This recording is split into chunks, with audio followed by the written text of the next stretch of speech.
I find most people are not bold and are not intentional and are risk averse. And I think it's really fucking boring.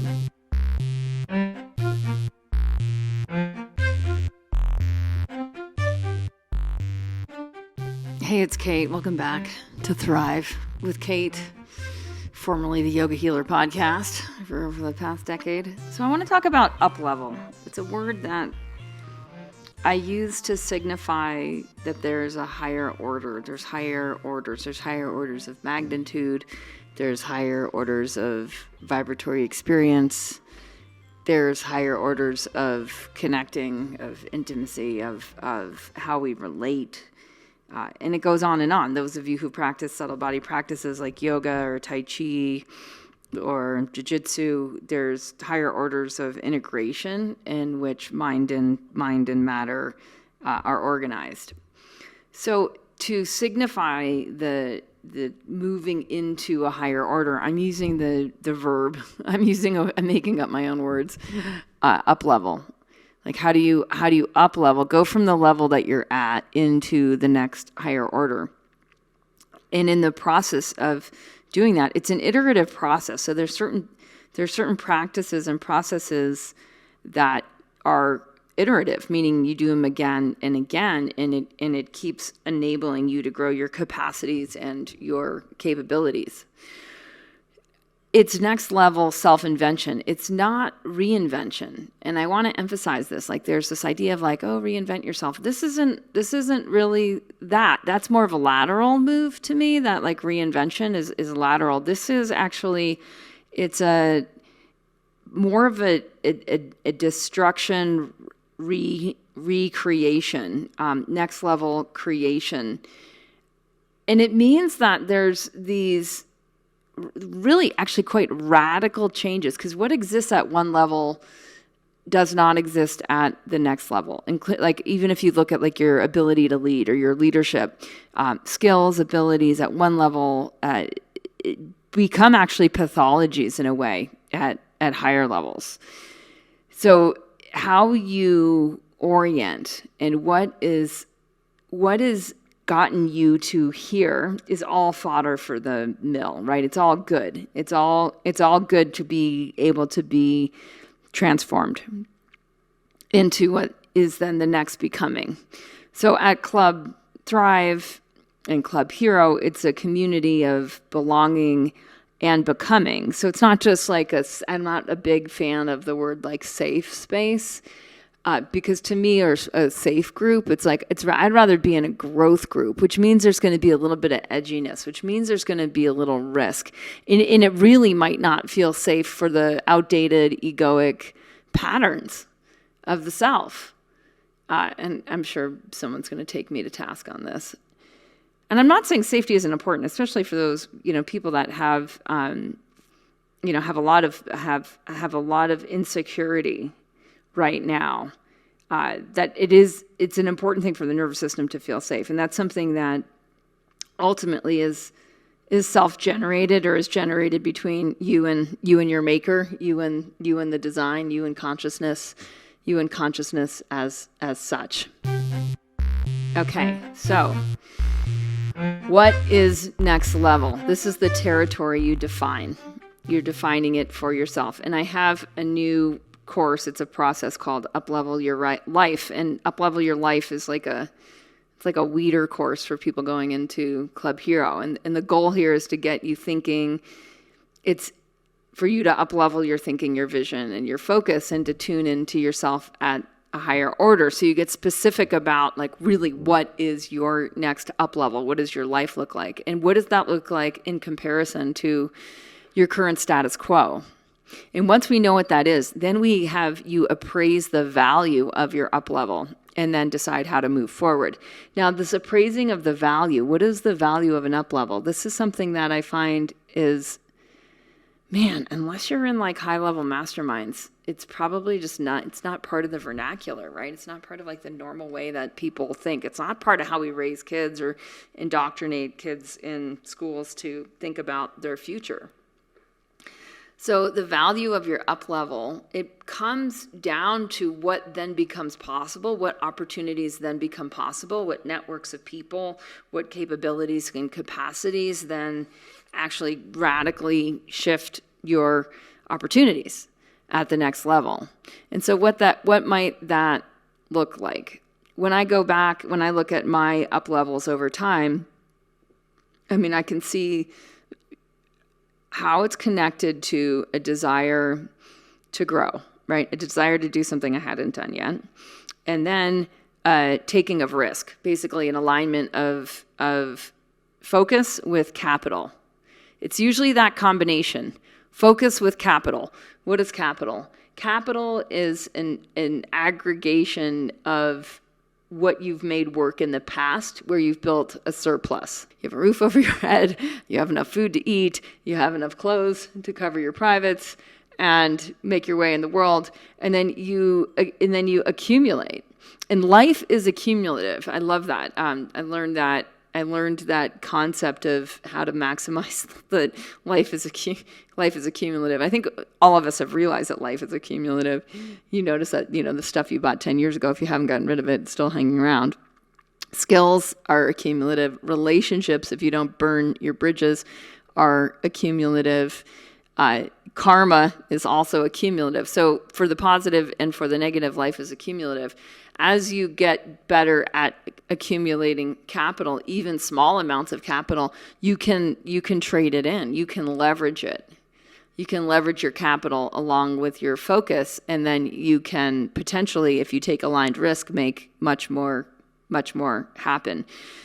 And I find it really takes stepping out, like taking a big giant step out of business as usual, of life as usual, what's sometimes called the whirlwind, right? Like the everyday racket, the status quo, to take like a giant step out of that and to start to see the trajectories that you're on, and do those trajectories actually line up with the future that you want to create for yourself. I find most people are not bold and are not intentional and are risk averse. And I think it's really fucking boring. I really do. Because if we apply focus with capital that we've accrued and we're willing to take on risk, calculated risk, well thought through risk, then the up level in terms of, not just in terms of income, not just in terms of like next level capital, but really in terms of impact, really in terms of connecting around ideas, really around making things happen at, whether it's at a personal level, at a family level, at a community level, at a regional level, at a global level, or connected communities around the global level. It's like that's what we are absolutely wired to be able to do. So if we don't do that and we just kind of like play it small because we don't bother stepping out of our whirlwind because we don't sense the desire that we have in a way that is elevated. We don't elevate the status of the desires the deep down desires that we have, and we don't calculate the risk and we don't appraise the value of the up level, then we make a bunch of status quo decisions. And over time, I mean, to say like we settle, it's not really that we settle. It's just that we're not stepping into the opportunity of our lifetime. So a deathbed perspective can be super helpful. So what's that? Okay, take a deep breath in. And let a long breath out.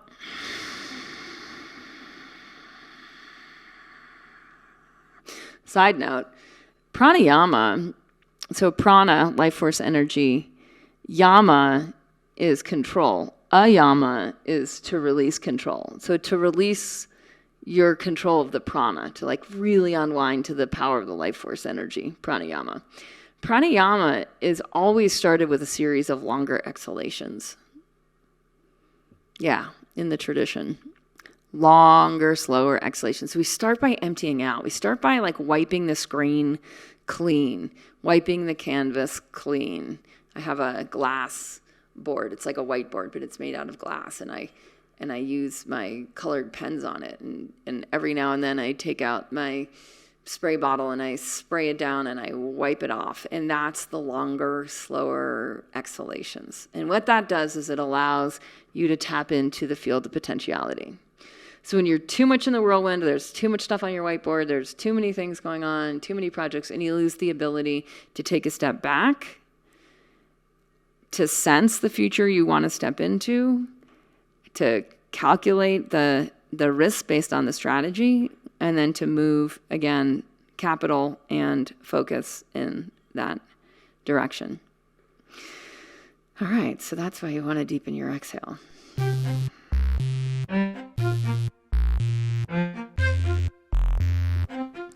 Now, as you've deepened your exhale and you can tap into desire, so like the deeper lingering desires of what you really want, what you want a few years down the line. So give yourself a runway. A lot of people settle on like the 3-year horizon because it's not a 5-year horizon. 3 years is like enough time where you could make something much more aligned happen or make something much bigger happen. But it's not such a long period of time that you lose focus, and it's not such a short period of time that you just get stuck in the how and not really attuned to the larger what. So I just turned 50. So I would be looking at 53. Like, what do I want my life to be like at 53? What do I want and this is where I get into like capacity and capability. Like, what do I want my capacities to be like? So between my husband and I, we have 3 companies. We run a series of teams.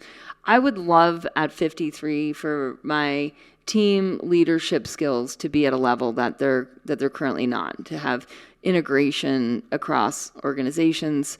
I would like to, at 53, be running a business that's bringing in 10x the revenue of what I currently am. I'd like to profit share with my team on that revenue. So those are like a few things. So like if I take a big enough step back and I say 53, okay, I got plenty of time. Those are some things that I would like to make happen. So if I look at that, there's going to be clearly, for me, there's going to be like, okay, well, who do I need to hang out with? Who's already done that? That's the people set.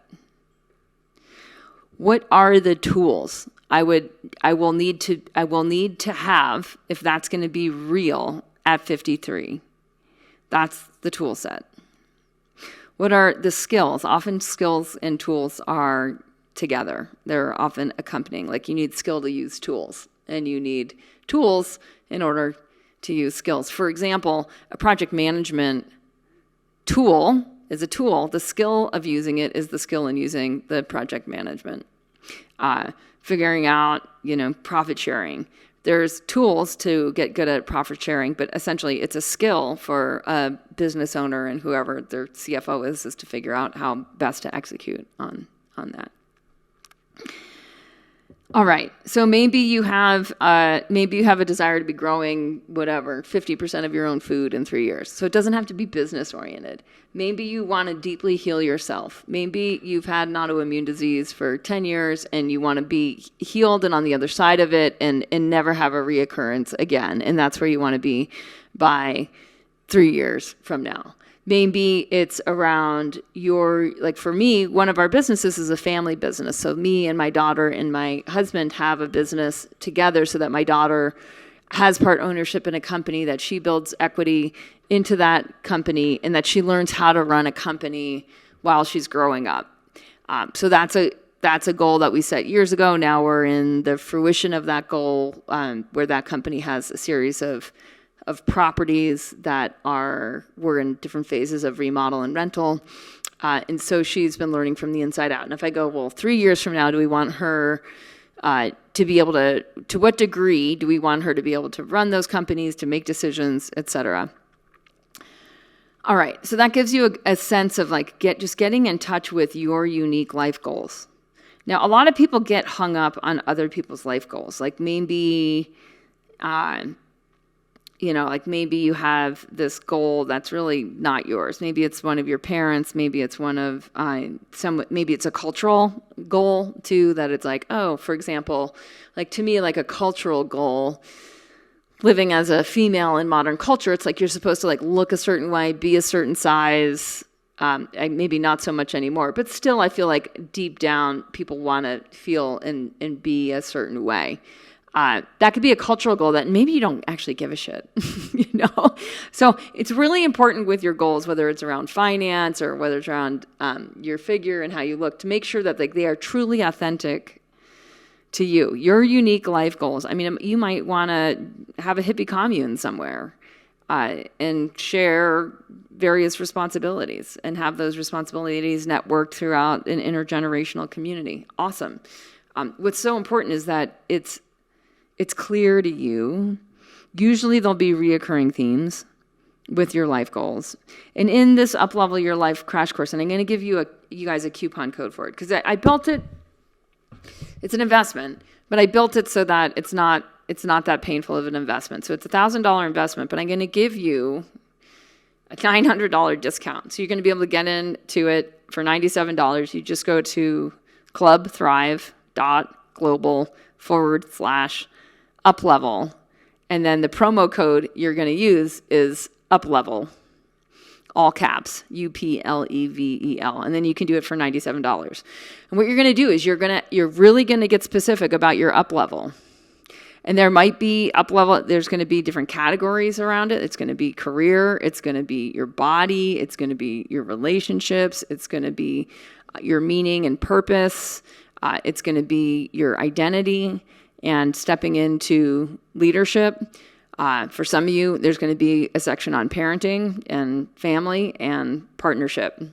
So in all these levels, you're going to be able to assess. And you'll also assess where you're at now, assess what you don't like now, and then assessing desire. Again, I find most people don't have an embedded family rhythm to do these, to take the step back to get perspective of what the up level is. And so as a result, we just kind of like putter along in the cultural status quo. So right now, like the cultural status quo is pretty affected by inflation. I've heard inflation because the government prints money. I've heard it I've heard it described as an additional tax. And I'm like, damn, that's like the best description I've really heard of inflation, because that's really what it feels like. Like your money used to go further. Now it's not going as far unless you've been moving through a series of up levels where you've been able to leverage your capital and your focus and in an inflationary economy. Okay. For a lot of other people, you're just feeling the squeeze that everybody else around you is feeling, that your money just simply does not go as far. Your capital doesn't stretch as far as it did. So taking a step out, if you have a partnership, if you have a spouse, if you have a family, do the Uplevel Your Life with your family, and then also do it alone. This is painful. This is super uncomfortable. Nobody has time for this. Nobody wants to do this, not even in my family. I know a lot of you guys think like, oh, okay, for you it's easier. No, it's not. It's not. It's just simply something like, like say you have a kind of family where you make sure the dishes are done and the kitchen is clean before you go to bed, like every single night. Does that mean everyone's super stoked to like do the dishes after dinner and make sure the kitchen's clean and the counters are wiped down and the floor's swept? No. It just means it's automated. It just means it's no longer negotiable in that family. There's other families that the shit piles up in the sink and the floor's unswept and they walk in the next morning to yesterday, right? No, thank you. I'd rather live at a higher level. All right, so both families have automated the behaviors. One family gets the shit done at night. The other family is always behind, right? They're always walking into behind. So if you're like, yeah, I want to get the shit done at night. I want to automate the things that are hard in the near term, right? That's immediately, like you get into Uplevel Your Life and you guys schedule the time and you do it as a family and you figure out what is our up level. And then you figure out what is the value of our up level. And then you start to figure out like, how would we take risk? Calculated risk. with strategy to accomplish our up level. And that's what we do with people, with families in Club Hero, and also with individuals, and also with corporate leaders and nonprofit leaders, and people who just have like mid-level management jobs that want to crank on their life, that want to up level their leadership skills, their career skills, as well as their personal life goals. Okay, so taking a step out of the whirlwind, you get to tune into desire, and you get to tune into higher level desire, which is called dharma in the tradition. So in the tradition of yoga and Ayurveda, there's 4 aims of life. Artha is you've got enough food to eat, you got a roof over your head, you got clothes to cover your privates. Kama is that like life is enjoyable. You've got like good food to eat. You've got like your favorite clothes to wear. You've got the stuff in your life that makes it fun and pleasurable, and you have relationships around you, people that are super enjoyable to be with. That's kama. Dharma is that you're living your unique purpose, and that shows up as desire. And that's why we treat desire as sacred. So there's no shame in desire in the tantric tradition. Shame comes in through repression and control, right? So in order to control you, I can tell you that your desires are bad, and that if you have sex before you get married, you're going to go to hell, like things like that. We use culture to control primal.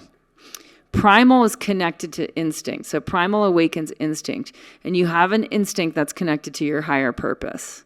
That following of the higher purpose is dharma. Dharma. So right now, I'm clearly seated in my dharma. I write books on this stuff, I create courses on this stuff, and now I'm doing a podcast on the work that to me has become super, super important, is that people step it up in dharma. Because if everyone's a victim of society and a victim of inflation and a victim of this and a victim of that, and you're super offended by the littlest thing, you're not living your dharma. You're wrapped up in the inconsequential. And that's what you're letting your mind trip out on, and that's what you're letting your conversations trip out on, and you end up in drama. So you can either just rearrange the letters, you can either end up with a life full of drama on the petty things that are inconsequential and not take risks and remain safe, or you can awaken to higher order. And dharma, fueled by desire, is what sucks you out of drama. You sacrifice drama for dharma. And when you do this with a team, when you do this with a partner or a spouse, when you do this with your family as an organism or as an organization, what happens is magical. You start to be able to have experiences that you never dreamt possible. You start to be able to have opportunities in your future that are so much greater than the opportunities that you had in your past. And that, by definition, means that you have up-leveled. Woo-hoo!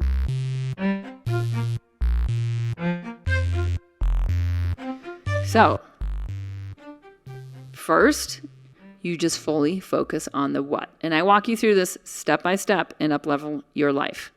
So first, you focus fully on the what, not on the how. Where everyone fucks this up until they stop is by focusing on the how. And they're like, well, we want to have, whatever. We want to have a group surf house with our friends, and we want it to work as a co-op. And then someone gets like all wrapped up in well, how are we going to make that happen? We don't have the capital to make that happen. Well, there's no good surf breaks left anyways that aren't totally polluted or crowded or blah, blah, blah. Right? And all of a sudden, the conversation stagnates because you're focused on the how before focused on what. What is the desire? What is it that you can perceive that's at the next higher order that you probably don't know how to get there based on the order that you're currently living at, based on your current status quo? And that's where we really can help you out, and especially in up-level your life. I'll walk you through it. So the what comes well before the how. How is strategy. What is true to you, your unique multi-dimensional life at the next level? And that's where you'll turn your attention. You'll awaken your intuition. You'll lean into the questions, and you'll dig up the bodies you left buried in your past. And you'll revisit the seeds that you have already planted. So for example, for me with the family real estate company, now we have Now we have 10 properties. Those are seeds already planted. Those are seeds already planted. What are the bodies that we buried in the past? That's a super good question. I'm not sure, because we've been doing this for a long time. I feel like we've dug up most of like the bodies in the past that we had were around fear of investing, fear of leveraging debt. We had a lot of bodies buried in the past by not knowing how to basically hire and train and work with people, how to create leadership teams, things like that. Those were issues that we had in the past where it was like we had to do it all ourselves, or we'd have people and we'd just be disappointed with people instead of like looking at our own disappointment with our own people management skills, things like that. Some of you who are leaders know exactly what I'm talking about. All right, so in the process, you're going to notice that some of your desires are countercultural. They're counterculture, they're radical, maybe even counterculture to your current choices. So you might want things in your future that really are counterculture to what you have right now going on in your life. That happened to me, about 2010. So 13 years ago from the time of recording this, I wanted to raise my child in 2 countries, and I wanted to be able to work remotely. Yeah. So that was in 2012. I gave myself a 2-year horizon to pivot all my work online. And in the same amount of time, I wanted to grow by 30% a year, my gross income.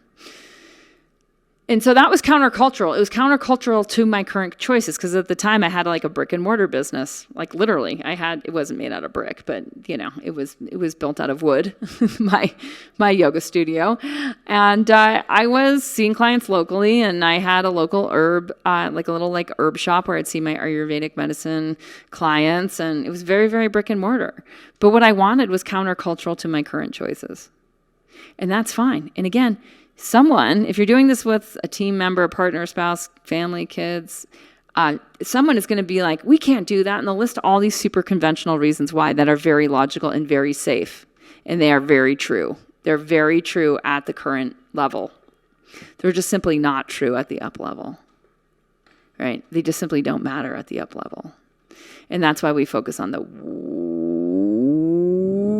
what, not the how.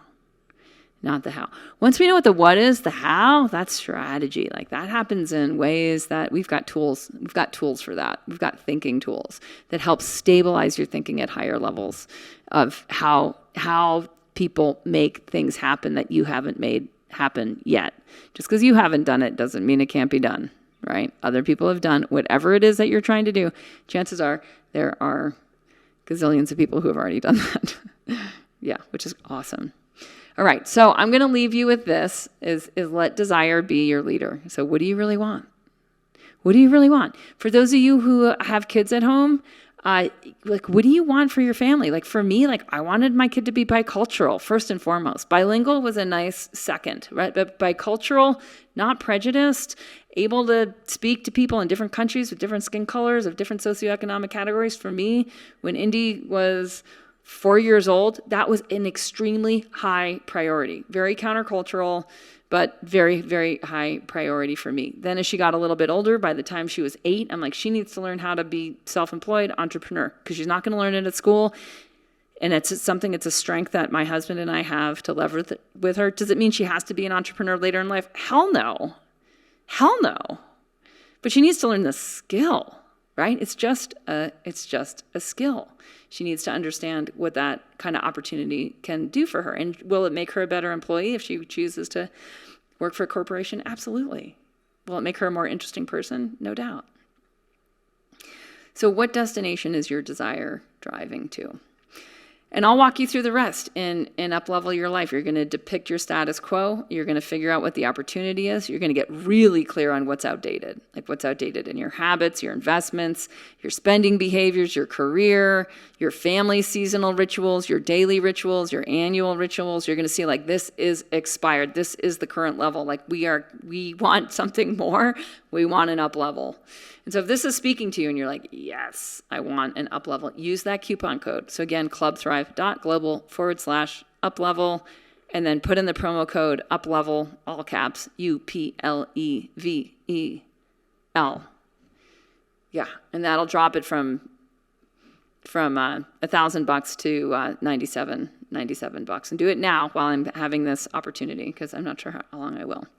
All right, then you're going to go through the process of figuring out, once you know what the up level is you're going to figure out the value. And if you don't figure out the value of your up level, you cannot make smart investment decisions. You cannot associate, you cannot figure out exactly what the risk is. You cannot calculate the risk and then take the right actions along with the risk to step into the up level. So where people go wrong is they go all like law of attraction of like, this is what I want, I'm going to call it in. And they never figure out the value and then how to invest and take aligned action to the up level. I mean, smart business people do, but the rest of the law of attraction people usually forget that part. All right. And then you're going to figure out the financial return on investment for your up level. Even if your up level is health, there is a financial return on investment. And so I'll walk you through how to calculate that and really get to the bottom line of your up level. I love Swami Rama from Rishikesh in India, one of my favorite gurus of the past.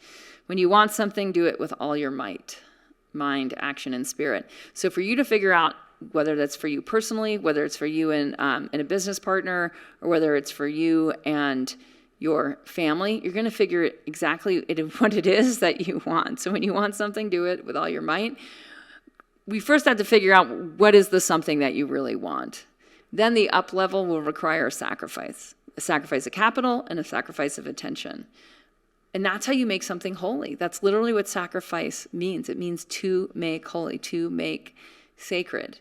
And by having a target, what happens is you actually push out the other possibilities.